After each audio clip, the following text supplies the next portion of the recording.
দেখো RNA virus তো DNA ভাইরাসের সংকেত মনে রাখতে হবে টিপুর ভাই টিটু, ভ্যানিলা হতে ফ্রান্সে এলো। এই কথাটা যদি মনে রাখতে পারি তাহলে আরএনএ ভাইরাসের উদাহরণ তুমি জাস্ট একবার রিডিং পড়ে যাও। আরএনএ ভাইরাসগুলো তোমার কাছে পরিচিত ভাইরাস, যেমন novel corona virus, rabies virus, mumps virus, polio virus, সব তুমি নাম জানো। দেখো তোমার কানে এই সকল শব্দগুলো একবার না একবার গেছে। HIV virus, TMB virus. কিন্তু তুমি উপরের দিকে তাকায় দেখো তো ভ্যারিওলা কোনোদিন নাম শুনেছ না, ভ্যাকসিনিয়া নাম শুনেছ না, তারপর টি টু কোনোদিন নাম শুনোনি, জাস্ট এইখানে এসে শুনেছো অ্যাডিনো হারপিস। তাহলে অপরিচিত ভাইরাসগুলো সব ডিএনএ এর অন্তর্ভুক্ত, আর পরিচিতগুলো সব আরএনএ এর অন্তর্ভুক্ত। এখন যেহেতু তুমি ডিএনএ ভাইরাসের সূত্র জানো কিভাবে মনে রাখতে হবে, তাহলে বাকিগুলো অপশানে থাকবে আরএনএ ভাইরাস। যেহেতু ভাইরাসকে নিউক্লিক অ্যাসিডের উপর ভিত্তি করে দুই ভাগে ভাগ করা হয়েছে, সেই দুই ভাগের ভিতরে এই সূত্রটা তুমি জানো, আর নিচের সূত্রটা অটোমেটিক্যালি চলে আসবে সকল পরিচিত ভাইরাস। সবচেয়ে গুরুত্বপূর্ণ হচ্ছে নোভেল করোনা ভাইরাস কি ভাইরাস, আরএনএ। জাস্ট এই জিনিসটা মনে রেখো। এখন দেখো রিও ভিরিডাই, ভিরিডাই বলতে বোঝাইছে শেষেরটা ডাই আছে, ডাই বলতে বোঝায় যে গোত্রকে বোঝায়। যখন হাইড্রার গোত্রের নাম কি, হাইড্রাই, ওই যে শেষে আই ডিএই থাকে না, সেগুলোকে গোত্রের নাম বোঝায়। এবং এটাকে বলা হয় প্লুরাল, প্লুরাল শব্দ, মানে অনেকগুলো জিনিসপত্র তার ভিতরে অন্তর্ভুক্ত, সেটাকে বলা হয় আইডিআই। বুঝছো? এখন রিও ভাইরিডাই। তো এইখানে দেখো রিও শব্দটি আছে, এই রিও শব্দটি তিনটা ওয়ার্ড দ্বারা গঠিত। আরতে বলা হয় রেসপাইরেটরি, অর্থাৎ তোমার শ্বসনতন্ত্রে আক্রান্ত করবে এই গোত্রের ভাইরাসটা। অর্থাৎ রিও ভিরিডাই গোত্রে অনেকগুলো ভাইরাসের অন্তর্ভুক্ত আছে। সেই ভাইরাসগুলোর তিনটে স্পেসিফিক জায়গায় অ্যাটাক করে, সেই অ্যাটাকের নাম অনুসারে এই যে আর রিও শব্দটি আরতে বলা হয় রেসপিরেটরি, অর্থাৎ শ্বসনতন্ত্রে গিয়ে আঘাত করবে বা আক্রমণ করবে। আর সিতে বলা হয় এন্টেরিক, রিও এটা সি না, সরি এটা এস ই, ইতে হয় এন্টেরিক। এন্টেরিক বলতে বোঝায় এন্টেরন থেকে এসেছে, এন্টেরন বলতে বোঝায় পৌষ্টিক নালী, পৌষ্টিক নালী। অর্থাৎ তোমার নাড়ি ভুঁড়িতে যদি গিয়ে আক্রমণ করে এই ভাইরাস, সেটাকে বলা হয় এন্টেরন। আর এই যে ডিটা আছে, ডি বলতে বোঝাচ্ছে ডিজিজ। তাহলে কোথায় কোথায় ডিজিজ ঘটায়, একটা রেসপিরেটরিতে, আর একটা হচ্ছে এন্টেরনে মানে পৌষ্টিক নালীতে। এই রিও ভিরিডাই গোত্রের ভাইরাসগুলো নাড়ি ভুঁড়িতে আর শ্বসন তন্ত্রে গিয়ে মানে আক্রমণ করে। তাই এই ভাইরাসের গোত্রের নাম রিও ভিরিডাই। আর একটা আছে দেখো রিও ভাইরাস। রিও ভাইরাস কি করে, বামন ধানের রোগ, ধানের বামন রোগের ভাইরাস। অর্থাৎ ধান গাছটা যে খাটো হচ্ছে, ধান গাছগুলো অনেকগুলো দেখবে এরকম লম্বা লম্বা আছে, আবার কিছু কিছু ধান গাছ বেড়ে বা বেটে, যাই বলো না কেন, এই বেটে হওয়ার কারণ হচ্ছে রিও ভাইরাস। তাহলে পরীক্ষা আসবে ধানের বামন রোগের ভাইরাস কোন রোগের ভাইরাস, উত্তর হবে রিও ভাইরাস। মনে থাকে যেন। আর দেখো আমরা সচরাচর জানি ডিএনএ আরএনএ এক সূত্রক আর ডিএনএ হচ্ছে ডাবল সূত্রক। কিন্তু এখানে ব্যতিক্রম হিসেবে যে ভাইরাসগুলোকে উল্লেখ করা হয়েছে, সেই ভাইরাসগুলোকে দেখো ডিএনএটা এক সূত্রক আর আরএনএটা হচ্ছে দ্বিসূত্রক। এটা একটু ব্যতিক্রম। তাহলে ভাইরাসের ক্ষেত্রে একটু মনে রেখো, তুমি যে আরএনএ শুনবা সেই মনে করবা এক সূত্রক না, ভাইরাসের ক্ষেত্রে এখানে দ্বিসূত্রক হবে। মানে ব্যতিক্রম জিনিসটা তোমার পরীক্ষা আসলে তুমি ভুল করবা কিন্তু, মনে থাকে যেন এই জিনিসটা। এইবার আসা যাক বহিস্থ আবরণ অনুযায়ী দুই প্রকার। দেখো বহিস্থ আবরণহীন ভাইরাস আছে আর বহিস্থ আবরণী যুক্ত ভাইরাস আছে। অর্থাৎ একটা ভাইরাস তার বহিস্থ আবরণী গায়ে ধরো প্রোটিন আছে, তাহলে এটা আবরণী যুক্ত ভাইরাস। আর যাদের দেহে আবরণ নেই তাদেরকে বলো আবরণবিহীন ভাইরাস। তাহলে দেখো বহিস্থ আবরণী যুক্ত ভাইরাসের নাম herpes virus, HIV virus, influenza virus. আর যারা আবরণহীন, বহিস্থ আবরণহীন, যেমন টি2 ভাইরাস, ওই যে লম্বা আকৃতির যে ভাইরাস গতকাল দেখাইছিলাম, TMB virus, tobacco mosaic virus, এইগুলো যেগুলো দণ্ডাকৃতির শেপ, ওইগুলোই তোমার কি থাকে না, আবরণ থাকে না, অর্থাৎ লম্বা একটা দণ্ডাকার জিনিসপত্র থাকে। আর যেগুলো একটু গোলাকার গোলাকার ভাব, ওইগুলো হচ্ছে বহিস্থ আবরণে যুক্ত। অর্থাৎ ফুটবল তৈরি করতে গেলে অবশ্যই তার চারি সাইডে আবরণ দিতে হয়। পোষকের উপর ভিত্তি করে দেখো, যে সকল ভাইরাস উদ্ভিদ দেহে আক্রান্ত করে সেগুলোকে বলা হয় উদ্ভিদ ভাইরাস, যেগুলো দেহে প্রাণীতে আক্রমণ করবে সেগুলো প্রাণী ভাইরাস, যেগুলোকে ব্যাকটেরিয়াকে খেয়ে ফেলবে সেগুলোকে ব্যাকটেরিওফাজ ভাইরাস। ফাজ মানে খেয়ে ফেলা, তাহলে কাদের খাবে, ব্যাকটেরিয়াকে খাবে। সায়ানোফাজ কি জিনিস, সায়ানো শব্দটি সায়ানাইড থেকে এসেছে, সায়ানাইডের সঙ্গে সিএন, প্রীতিলতা বিষ খেয়ে মারা গেছিল পটাশিয়াম সায়ানাইড। তাহলে পটাশিয়াম সায়ানাইড, এই যে সংকেত পটাশিয়াম সায়ানাইড, এই সিএন বলতে বোঝায় সায়ানাইড, এর যোজনী -1, তাহলে এর হবে +1। এগুলো কেমিস্ট্রির পড়াশোনা, আমি ওগুলোর ভিতরে যাচ্ছি না। আমি জাস্ট এটা বলতে চাচ্ছি যে সায়ানো শব্দটির মানেই নীল, মানে বিষ খাইলে মানুষ নীল বর্ণ ধারণ করে। তাহলে এরা নীল রঙের বা নীলাভ সবুজ শৈবালকে যদি খাইতে পারে, ওই ধরনের ব্যাকটেরিয়াকে যদি খাইতে পারে, বা ওই ধরনের শৈবালকে যদি খাইতে পারে, তাহলে ওইগুলোকে বলবো সায়ানোফাজ ভাইরাস। সায়ানোফাজ ভাইরাস। সায়ানোফাজ কি? ভাইরাস। সায়ানোফাজ কাকে খায়? সবুজ শৈবালকে খায়, নীলাভ সবুজ শৈবাল। এই যে নীলাভ শব্দটির মানেই এই ছায়ানো, নীলের মতো ভাব, বুঝছো? তাহলে দেখো নাম থেকে তুমি সংজ্ঞাগুলো এক চান্সে মানে দিতে পারছো একদম। এইবার দেখো যে উদ্ভিদ ভাইরাসগুলো, যে টিএমভি মানে যেগুলো টোবাকো মোজাইক ভাইরাস। টোবাকো বলতে বোঝায় তামাক, মোজাইক বলতে বোঝায় যে এখানে ফাইন নকশা আকৃতি থাকবে। তাহলে টিএমভি ভাইরাস, বিওয়াইভি ভাইরাস। বিওয়াইভির মানেটা দেখো, বিতে বিন, বিন মানে সিম গাছ, এই যে সিম গাছ, আর ওয়াইতে ইয়োলো, আর ভিতে হচ্ছে ভাইরাস। তাহলে সিম গাছে হলুদ হলুদ হলুদ হলুদ দাগ পড়ে যাবে, এই ভাইরাসকে বলবো আমরা বিওয়াইভি ভাইরাস। আর ফুলকপির দেখো মোজাইক ভাইরাস। এটা ব্যতিক্রম হিসেবে দেখো, তাহলে উদ্ভিদ দেহে কিন্তু সচরাচর সব আরএনএ ভাইরাস থাকে। উদ্ভিদ দেহে সচরাচর সব আরএনএ ভাইরাস থাকে, আর প্রাণী দেহে থাকে ডিএনএ ভাইরাস। তো ব্যতিক্রম হিসেবে ফুলকপির যে উদ্ভিদ, সেই গাছে দেখো ডিএনএ ভাইরাস আক্রমণ করেছে। তাহলে পরীক্ষা আসবে যে এমন কোন উদ্ভিদের যে নিউক্লিক অ্যাসিডটা থাকবে ডিএনএ, কোন ভাইরাস আক্রমণ করে? উত্তর হবে ফুলকপির মোজাইক ভাইরাস। এটা একটু ব্যতিক্রমটা জাস্ট মনে রেখো, বাকিগুলো উদাহরণ ততটা ইম্পর্টেন্ট না, ততটা ইম্পর্টেন্ট না। এই নামগুলো মনে রাখা, যে এইগুলো হচ্ছে উদ্ভিদ ভাইরাস, এগুলো প্রাণী ভাইরাস, এগুলোর নাম মনে রাখার দরকার নেই। মনে রাখতে হবে কোনগুলো, এই ছকটা মনে রাখতে হবে, এখান থেকে আসবে কোশ্চেন। এগুলো থেকে খুব কম পরিমাণ কোশ্চেন আসে, উদাহরণ থেকে। সংজ্ঞা থেকে কিন্তু ইম্পর্টেন্ট। তবে প্রাণী ভাইরাস কাকে বলে? যে সকল প্রাণীতে রোগ সৃষ্টি করবে সেগুলো প্রাণী ভাইরাস, যেমন vaccinia, HIV virus, Nobel corona virus. এগুলো তো প্রাণী দেহে আক্রান্ত হয়। নোবেল করোনা ভাইরাস কি হাঁস মুরগির হবে? না, প্রাণীর হবে। ও না, প্রাণীর মানে প্রাণী দেহ তো হাঁস মুরগির অন্তর্ভুক্ত, তাহলে হাঁস মুরগিরও হতে পারে, সমস্যা নেই।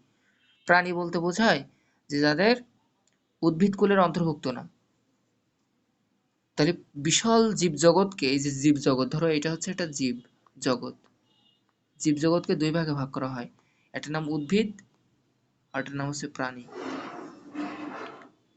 এরা হচ্ছে অ্যানিমেলিয়ার অন্তর্ভুক্ত, এরা প্লান্টির অন্তর্ভুক্ত। ওই যে 5টা রাজ্য ভাগ করা হয়েছিল না, হুইটেকার, ফানজাই, প্রোটিস্টা, মোনেরা, ওইগুলোর ভিতরে প্লান্টিয়া আর অ্যানিমেলিয়ার ভিতরে এই দুই জীবজগৎ অন্তর্ভুক্ত করতেছে। সায়ানোফাজ দেখো নীলাভ সবুজ শৈবাল। আমি জাস্ট এই প্রশ্নই করব, নীলাভ সবুজ শৈবালকে যদি ভাব যে ব্যাকটেরিয়া খেয়ে ফেলে তার নাম কি? তুমি বলবো সায়ানোফাজ। কেন?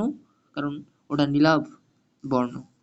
এইবার আসা যাক যে এদের উদাহরণগুলো দেখবা, জাস্ট এখানে এই লাইনটা মনে রাখবা, LPP1 আর LPP2। দেখো এর ফুল মিনিংটা মনে রাখার দরকার নেই, পরীক্ষা আসে না। এখন সায়ানোব্যাকটেরিয়ার প্রথম অক্ষর দিয়ে এগুলোর নাম করা হয়েছে, মানে এই যে ইংলিশ নামগুলো ওর প্রথম লেটারগুলোকে নিয়ে।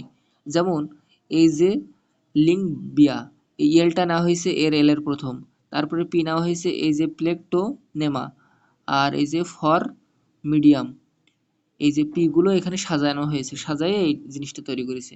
এটা সায়ানোব্যাকটেরিয়ার, সায়ানোফাজের উদাহরণ। মানে এগুলো মনে রাখার, উদাহরণগুলো মনে রাখার ততটা ইম্পর্টেন্ট না, জাস্ট জেনে রাখো যে এই জিনিসগুলো এইগুলো। পরীক্ষায় এতগুলো ইম্পর্টেন্ট না। এখন পোষকের উপর নির্ভর করে ভাইরাসকে ভাগ করা হয়। পোষক দেহে কিভাবে সংক্রমণ এবং বৃদ্ধি করবে? একটা ভাইরাস একজনকে দেহে আক্রান্ত করেছে, এখন ওটা কিভাবে সংক্রমণ এবং বৃদ্ধি করাবে, সেই জিনিসটার উপর ভিত্তি করে ভাইরাসকে রিট্রো ভাইরাসে ভাগ করা হয়। রিট্রো শব্দটি এসেছে, আমি দেখো রিট্রো শব্দটি এখানে লিখছি, RETRO, রিট্রো। এখন তোমাদের আমি রিট্রো শব্দটি পড়াইছি, এখন তোমাদের ভিতরে কে কে ক্লাস দেখছো, তার ভিতরে কি হাবিব বা ইমরান, যারা পুরাতন, নুসরাত, বলো তো যখন আমি এই রিট্রো শব্দটি কি তোমাকে পড়াইছি কোথাও, বলতে পারবা? রিট্রো ভাইরাস, হ্যাঁ, রিভার্স ট্রান্সক্রিপ্টর। ওই প্রত্যয় বলতে পেরেছে। তার মানে ভাইরাস আমাদের দেহে কিন্তু যখন কোনো কিছু বৈশিষ্ট্য প্রকাশ করতে চায় তাহলে ডিএনএ থেকে সেটা আরএনএতে রূপান্তরিত হতে হয়। এটা ডিএনএ ট্রান্সক্রিপশন করা হয়। ডিএনএ থেকে আরএনএ উৎপাদনের প্রক্রিয়াকে বলে ট্রান্সক্রিপশন প্রক্রিয়া। এটা তোমরা প্রথম অধ্যায়ে যারা পড়েছো তারা জানো। কিন্তু ভাইরাসের দেহে কি ঘটে জানো? ওদের দেহে তো আরএনএ থাকে প্রথম, তো ওইটাকে ডিএনএ তে কনভার্ট করে নেয়। তাহলে দেখো, ডিএনএ থেকে আরএনএ তে যাওয়ার নামই যদি ট্রান্সক্রিপশন হয়ে থাকে, তাহলে আরএনএ থেকে ডিএনএ তে কনভার্ট হয়েছে ভাইরাসের দেহে। তাহলে এটাকে কি বলা হয়? উল্টা ট্রান্সক্রিপশন না? তাই আমরা এটাকে বলবো রিভার্স ট্রান্সক্রিপশন। তাহলে ভাইরাসের দেহে, ওদের দেহে যেহেতু আরএনএ থাকে, ওই আরএনএ থেকে ডিএনএ তে কনভার্ট হতে হয়। কেন হতে হয়? কারণ তথ্যগুলো কপি করে আমি আরেকটা বংশধর সৃষ্টি করব। এই উদ্দেশ্যে ভাইরাস ওই আরএনএ থেকে ডিএনএ তে কনভার্ট হতে হয়। এটা তাদের দেহের একটা জনন বা বংশবৃদ্ধির একটা বৈশিষ্ট্য। যে সকল ভাইরাসে এই উল্টা রিভার্স প্রক্রিয়া হয়, রিভার্স মানে বিপরীত, বুঝছো? যেমন সম্মুখমুখী বিক্রিয়ার হার আর পশ্চাৎমুখী বিক্রিয়ার হার, ওইখানে দেখবা রিভার্স রিয়াকশন আর ফরওয়ার্ড রিয়াকশন, যেটা নাম শুনেছো তুমি। ওই শব্দটি থেকে এখানে আইছে। তাহলে ওই যে রিট্রো, রিট্রো শব্দটি এসেছে রিভার্স থেকে। রিট্রো শব্দটির নাম কি? রিভার্স থেকে, অর্থাৎ এটা উল্টা ট্রান্সক্রিপশন ঘটতে পারে এই সকল ভাইরাসের। কেন ঘটবে? কারণ এরা বংশবৃদ্ধি করবে। বংশবৃদ্ধি করার কারণে এই ট্রান্সক্রিপশন কেন হতে হলো? কারণ তথ্যগুলো কপি করতে হবে। ক্রিপশন বলতে তথ্যগুলোকে এক স্থান থেকে আরেক জায়গায় নকল করে নেওয়া। যেমন আমার শুক্রাণুগুলো আমার স্ত্রীর দেহে ঢুকায়ে তথ্যগুলোকে এক জায়গায় থেকে আরেক জায়গায় স্থানান্তরিত করলাম, ওদের দেহ এরকম কপি করে তৈরি করে ফেলায়। ওদের যে বৈশিষ্ট্যগুলো, ভাইরাসের দেহে যে বৈশিষ্ট্যগুলো, তেমন এইচআইভি ভাইরাস রিট্রো ভাইরাসের একটা উদাহরণ। Very very important. বইতে একটাই মাত্র উদাহরণ আছে তোমাদের বইতে, ওই অধ্যায়ে এখানে পাবা এইচআইভি ভাইরাস একটি রিট্রো ভাইরাস, এইখানেও সেই ভাইরাসের নাম পেয়ে গেছো। দেখো এখানে ভাইরাল আরএনএ থেকে ডিএনএ তৈরি হবে, কনভার্ট হবে। প্রথমত যদি পড়তে তাহলে কত সুন্দর যে তুমি বুঝতে পারতে, তুমি নিজে জানো না। কিন্তু তোমরা যারা প্রথম অধ্যায় পড়োনি তারা ওই প্লে লিস্টটা হুবহু সব দেওয়া আছে লিঙ্ক, ওখান থেকে দেখে নিও, বুঝছো? আর যদি না পাও আমাকে জিজ্ঞাসা করো, আমি দিয়ে দেবো। এখন দেখো মাইকোফাজ। দেখো মাইকো শব্দটি অনেক জায়গায় পাবা। মাইকো শব্দটি এসেছে মাইকোস থেকে, মানে ছত্রাক। ছত্রাক। ফাজ মানে কি? খেয়ে ফেলা বা ভক্ষণ করে ফেলা। তো এই সকল ভাইরাসগুলোকে কাকে খাবে? কাকে খাবে? ছত্রাককে গিলে খেয়ে ফেলাবে। সেইগুলোকে বলবো মাইকোফাজ। জাস্ট এই নামটা মনে রাখো, আর কিছু মনে রাখার দরকার নেই। মাইকোফাজ, মাইকো শব্দটি ছত্রাক থেকে এসেছে। যেমন ছত্রাক বিষয়ক যে বিজ্ঞান, যেখানে ছত্রাকের গঠন, প্রকৃতি, ঔষধ আলোচনা করা হয়, ছত্রাক বিষয়ক যে শাখায় মানুষজন পড়াশোনা করে সেটাকে বলা হয় মাইকোলজি। মাইকোলজি। লজি মানে আলোচনা বা জ্ঞান, আর মাইকো মানে ছত্রাক। তাহলে ছত্রাক বিষয়ক জ্ঞানকে বলা হয় মাইকোলজি। আর ওইখানে শব্দটি আর একটা জায়গায় পেয়ে গেছো তুমি, মাইকোফেজ। ফেজ মানে ভক্ষণ করা। তাহলে সেই সকল ভাইরাস যারা কাকে খায়? ছত্রাককে খেয়ে ফেলায়।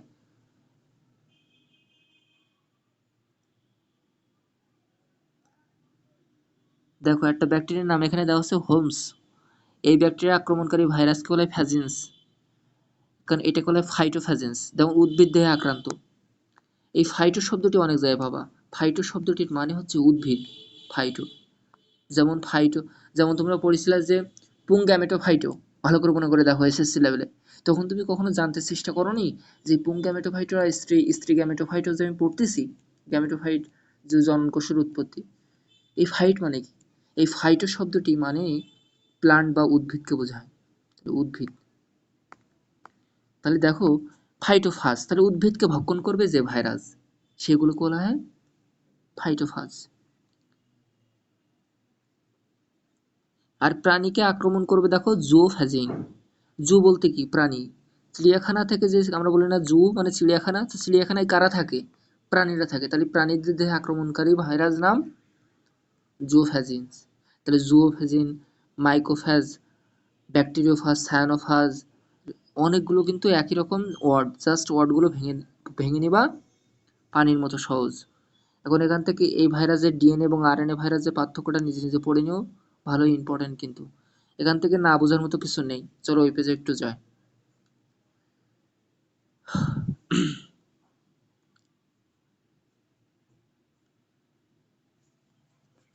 চোখে টের পাচ্ছি না কেন?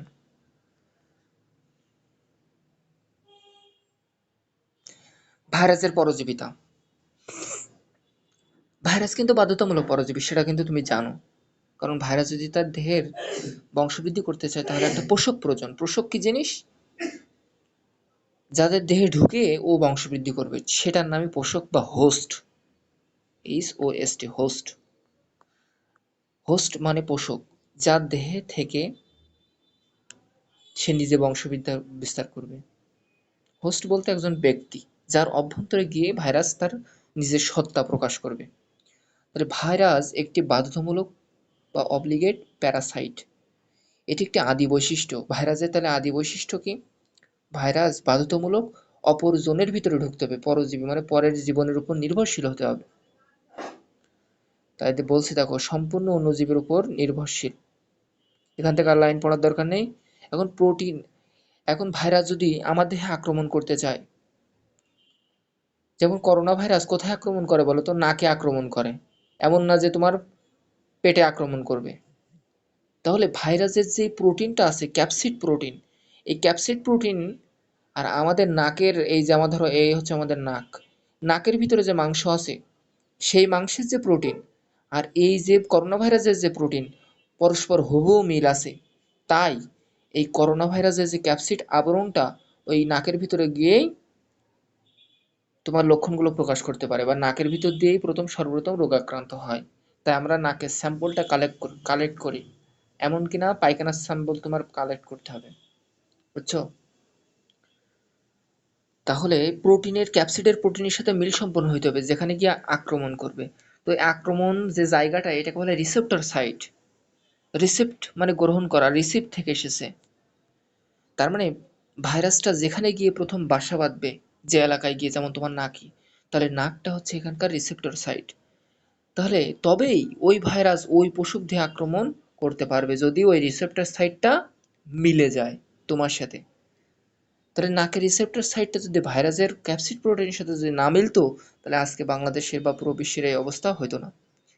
এজন্যই ঠান্ডা লাগার কারণে যে ভাইরাস হয় কোল্ড ভাইরাস, শ্বাসতন্ত্রের মিউকাস মেমব্রেনের কোষকে আক্রমণ করতে পারে।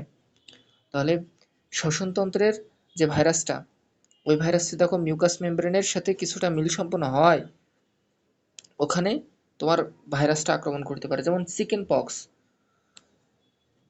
চিকেন পক্স বলতে বোঝায় তোমার হচ্ছে যে থুতনি আছে না, বা তোমার গলার নিচে এরকম গোল গোল গোল গোল র্যাশ দেখা যাবে, লাল লাল লাল লাল গুটি বসন্তের মতো দেখা যাবে। এগুলো হলো চিকেন পক্স দ্বারা আক্রান্ত। চিকেন পক্স প্রথম রোগী মুরগিতে প্রথম ধরা পড়ে এই ভাইরাসটা, হ্যাঁ, পরবর্তীতে মানুষে গিয়ে ছড়ায়। তো এই ভাইরাসটা দেখো ত্বকে আক্রমণ করে। চিকেন পক্স, পক্স কোথায় হয়? ত্বকে হয়, তাহলে এটা ত্বকের ভাইরাস।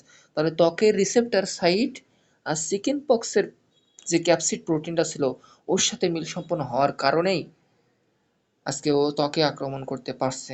এমন কিনা যে মাথার চুলে আক্রমণ করছে, কারণ চুলের যে প্রোটিন ওর সাথে মিল সম্পন্ন না। এই কারণে রিসেপ্টর শব্দটি বা রিসেপ্টর সাইট শব্দটি ভেরি ভেরি ইম্পর্টেন্ট। আশা করি বুঝতে পারছো। তোমরা যদি কোনো শব্দ না বুঝো তা হ্যান্ড রাইজ করবা, ভয় পেও না। আমি এমন না, বাঘ ভাল্লুক না, আমি তোমাদেরই এক ক্লাসে নিচের ছাত্র। ওই নিচের বলছে উপরের ছাত্র। তাহলে দেখো পোলিও ভাইরাস কোথায় আক্রমণ করে? ঊর্ধ্বতন শ্বাসনালী ও অন্ত্রের আবরণ। তাহলে কোন ভাইরাস কোথায় আক্রমণ করে এটা একটু জাস্ট মনে রেখো। আবার কখনো কখনো স্নায়ুতন্ত্র আক্রমণ করতে পারে। আমি ভার্সো। দেখো ফাস কেবল ব্যাকটেরিয়ার কোষকে আক্রমণ করে। আর হাসছো কেন? আমি কি করেছি? ফাজ ভাইরাসের মুখ্য ফাজ ভাইরাস মানে খেয়ে ফেলায়। কাদেরকে খেয়ে ফেলবে? টিটু ব্যাকটেরিওফাজকে। অর্থাৎ টিটু নামক ব্যাকটেরিয়া, ওই টিটু নামক ভাইরাস ওরা ব্যাকটেরিয়াকে ভক্ষণ করে। তাহলে পরীক্ষা আসবে যে ব্যাকটেরিওফাজের একটা আদর্শ উদাহরণ বলো। তখন এই টিটু ব্যাকটেরিয়াটা, যেটার গতকাল আমি চিত্র দেখাইছিলাম, ও ব্যাকটেরিয়াকে ধরলে পারা খেয়ে ফেলায়, বুঝছো? তাহলে ইকোলাই ব্যাকটেরিয়াকে আক্রমণ করে। কোন virus? T two virus. TMV virus কেবল তামাক গাছে আক্রমণ করে। তাহলে সুনির্দিষ্ট পোষক দেহ আছে যে আমি এই টিএমভি ভাইরাস কখনো মানুষকে আক্রমণ করবে না, ও তামাক গাছকে আক্রমণ করবে। এখন দেখো ইমার্জিং ভাইরাস। এখন ইমার্জ শব্দের অর্থ কি? তোমরা যদি এখন তোমার ডিকশনারি থেকে ইমার্জ পর্যন্ত দাও, জিংটা যদি না দাও, তাহলে ইমার্জ মানে অভির্ভূত হওয়া। মানে এক জায়গায় একটা স্থান ছিল, সেটাকে টেনে এসেছিলে তুমি উপরে তুলে নিয়ে আসছো, এটাকে বলে ইমার্জ হওয়া। যেমন যে নতুন একটা মনে করো ভ্যারিয়েন্ট এখানে আছে, এখন এই ভ্যারিয়েন্ট থেকে আর একটা ভাইরাস উদ্ভব হলো, এটাকে বলে ইমার্জ হওয়া বা উৎপত্তি লাভ করলো এক জায়গা থেকে আর এক জায়গায়, এটা বলে ইমার্জ। তুমি ইমার্জ শব্দটি দাও, সার্চ দাও, দেখবা। তাহলে এই সকল ভাইরাস কাদের বলা হয়? দেখো, আদি পশুর দেহ থেকে যদি পরবর্তীতে নতুন প্রজাতিতে রোগ সৃষ্টি করতে পারে, সেই ধরনের ভাইরাসকে বলবো ইমার্জিং ভাইরাস। তুমি কিছু বুঝোনি তো? তোমার বোঝার দরকার নেই, আমি ভালো করে বুঝাই দিচ্ছি। দেখো, দেখো ইনফ্লুয়েঞ্জা নামক একটা ভাইরাস ছিল, যেটা আদি পোষক ছিল পাখি, মানে তার দেহে আক্রান্ত করতো। তো ভবিষ্যতে ও আর পাখির ভিতরে সীমাবদ্ধ থাকেনি, ও মানুষকে ভালোবাসতে শেখে। তাই এই ফ্লু বা মানুষটি ফ্লুতে মারা যায়। তাহলে এই পরবর্তীতে এই ইনফ্লুয়েঞ্জা রোগটা দেখো তোমার আমার হয়, সর্দি জ্বর হতো আগে কাদের? পাখিদের। এখন হচ্ছে কাদের? মানুষের। তাহলে এই যে এক পোষক থেকে আর এক পোষকে যে স্থানান্তর ঘটলো বা এই যে আবির্ভূত হলো, এটার নাম ইমার্জিং ভাইরাস।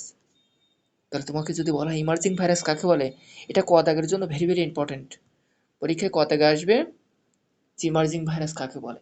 তুমি বলবা যে আদি পোষক দেহ থেকে যদি নতুন পোষক দেহে আক্রমণশীল এমন সকল ভাইরাসকে বলে ইমার্জিং ভাইরাস।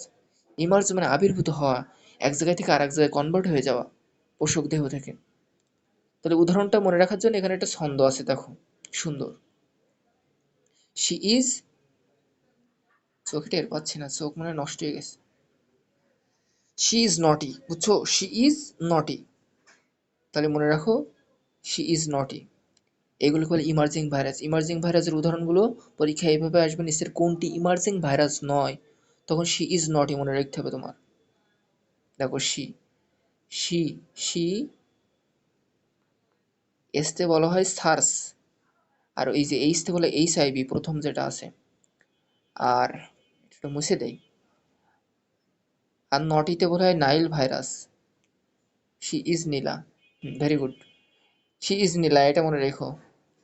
তাসনিম তুমি বলিস না এটা, শি ইজ নীলা এটা মনে রাখলে হবে, নটি মনে রাখলে হবে, শি ইজ নেইমার মনে রাখলে হবে। তাহলে শি শেষে যে ই আছে না, তাই ইতেই বলো ভাইরাস। আর ওই এনতে আবার নোভেল করোনা ভাইরাস। তাহলে she is not emerging virus মনে থাকে যেন, বা শি ইজ নীলা। দেখো ভেরি অন, শেষে একটা ওন আছে। ওন মানে কি? সক্রিয় না বা অ্যাক্টিভ। তাহলে এরা এমন ভাইরাস যারা অ্যাক্টিভ। তার মানে এমন এমন পৃথিবীতে ভাইরাস আছে যারা অ্যাক্টিভ না, মানে তোমার দেহে আক্রমণ যদি তুমি গুলেও খাও সেলাইন দিয়ে বা পানি দিয়ে, তোমার দেহে আক্রমণ করবে না। তাহলে এগুলো নিষ্ক্রিয় ভাইরাস। কোটি কোটি ভাইরাস আছে, 5,000 ধরনের ভাইরাস শনাক্ত করা হয়েছে এই পর্যন্ত। তার ভিতরে কি সব সক্রিয়? সব সক্রিয় হলে তো পৃথিবীর মানুষজন প্রাণী বাঁচত না।